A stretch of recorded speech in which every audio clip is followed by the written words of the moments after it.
मोहिनी को दसवीं के अंत भाग में स्थान की प्राप्ति तथा उसे पुनः शरीर की प्राप्ति। देवता बोले, मोहिनी, निश्चित काल में जिसका शरीर दसवीं से वेद हो वह एकादशी देवताओं का उपकार करने वाली होती है, और सूर्योदय में दसवीं से वेद होने पर वह असुरों के लिए लाभदायी होती है। यह व्यवस्था स्वयं भगवान विष्णु ने की है। त्रयोदशी में पारण हो तो वह उपवास व्रत का नाश करने वाला होता है। वैष्णव शास्त्र में जो 8 महाद्वादशियाँ बताई गई है वे एकादशी से भिन्न है। वैष्णव लोग उनमें उपवास करते हैं। वैष्णव महात्माओं का एकादशी व्रत भिन्न है। दोनों पक्षों में वह नित्य बताया गया है। विधि पूर्वक किए जाने पर वह 3 दिन में पूरा होता है। एकादशी के पहले दिन सायंकाल का भोजन छोड़ दे और दूसरे दिन प्रातःकाल का भोजन त्याग दे। यदि एकादशी 2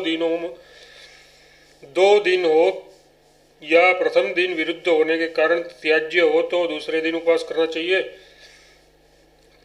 द्वादशी में निर्जल उपवास करना उचित है। जो सर्वथा उपवास करने में असमर्थ हो उसके लिए जल, शाक, फल, दूध अथवा भगवान के नैवेद्य को ग्रहण करने का विधान है, किंतु यह अपने स्वाभाविक आहार की मात्रा के चौथाई भाग के बराबर होना चाहिए। साध्वी स्मार्त मतलब स्मृतियों के अनुसार चलने वाले गृहस्थ लोग सूर्योदय काल में दसवीं विद्या एकादशी का त्याग कर दे, परंतु निष्काम एवं विरक्त वैष्णव जन आधी रात के समय भी द्वादशी से विरुद्ध होने पर उस एकादशी को त्याग देते हैं। संपूर्ण लोकों में यह बात निवेदित है।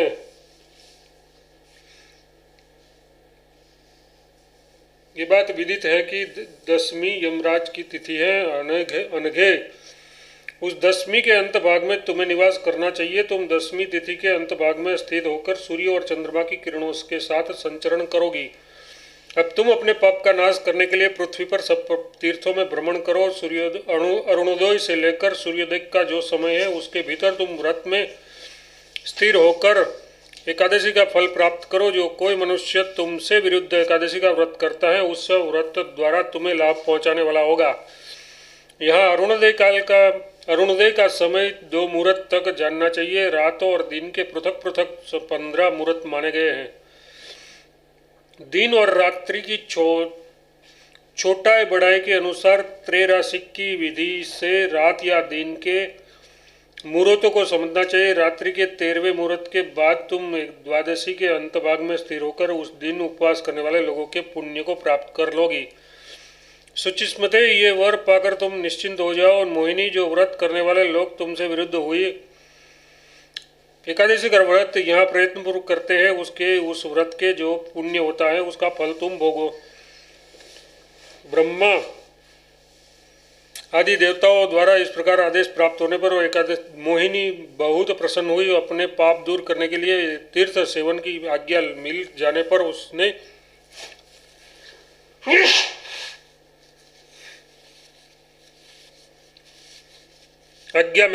उसने जीवन को कृतार्थ माना। राजन, ऐसा सोचकर हर्ष में भरी हुई मोहिनी देवताओं तथा पुरोहितों को प्रणाम करके सूर्योदय से पूर्ववर्ती द्वादशी के अंत भाग में स्थिर हो गई। मोहिनी को अपनी तिथि के अंत में स्थित देखकर सूर्यपुत्र यम का मुख प्रसन्नता से खिल उठा। वे बोले, चारों लोचने, तुमने इस लोक में फिर मेरी अच्छी प्रतिष्ठा कर दी। राजा रुक्मांदक के मत वाले हाथी पर रखकर जो नगाड़ा बजाया जाता है वह तो तुमने बंद करा ही दिया। ये दसवीं तिथि यदि सूर्योदय काल का स्पर्श करे तो सदा